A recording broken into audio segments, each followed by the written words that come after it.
Il revient de loin. En février 2020, Michael Gregorio a été privé de son outil de travail. Sa voix. Dans un entretien accordé au journal du dimanche, l'imitateur a fait quelques confidences sur cette période qui a été compliquée pour lui. Il a notamment évoqué ces deux stars de la chanson vers qui il s'est tourné lorsqu'il avait besoin d'être rassuré. J'ai heureusement discuté avec des artistes qui ont connu ces problèmes, lance-t-il avant de donner davantage de précisions. J'ai eu la chance de parler avec Nathalie Dessay et Hélène Ségara. Elles m'ont rassuré, soutenu, je me suis senti moins seul. Alors qu'il voulait désespérément remonter sur scène, Michael Gregorio avoue avoir longtemps hésité avant de se faire opérer.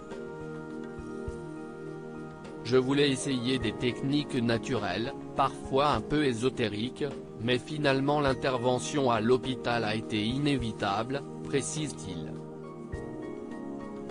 CST en février 2020 que l'imitateur a été privé de son outil de travail. J'ai donné 3 représentations, mais j'avais une voix blanche, sans puissance. J'avais beau tout essayer, rien ne sortait. Un cauchemar, a-t-il conclu.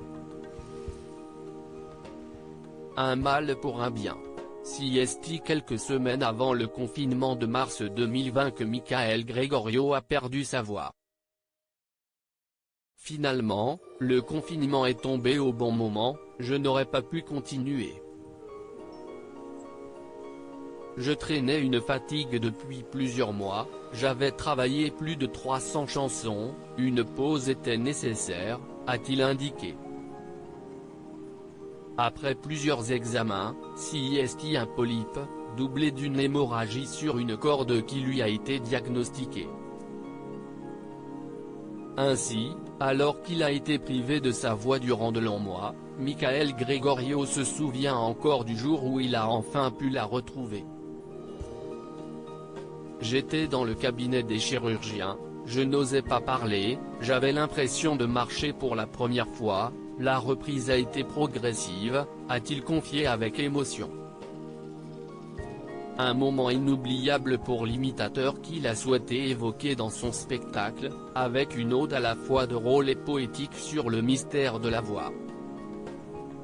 J'avais eu cette idée avant ma petite mésaventure, je voulais déjà parler de la perte de la voix avec un petit film muet en noir et blanc, a-t-il conclu. Michael Gregorio, pourquoi a-t-il souhaité raconter son histoire sur scène? Michael Gregorio fait partie des artistes qui souhaitent se confier à ses fans. Pour cela, CST sur la scène qu'il a choisi de le faire. Ainsi, CST sans langue de bois qu'il évoque cette difficile épreuve. J'ai longtemps hésité, mais comme il s'agit de mon spectacle le plus personnel, je me suis lancé, a-t-il conclu. De cette dure épreuve, Michael Gregorio sort plus fort.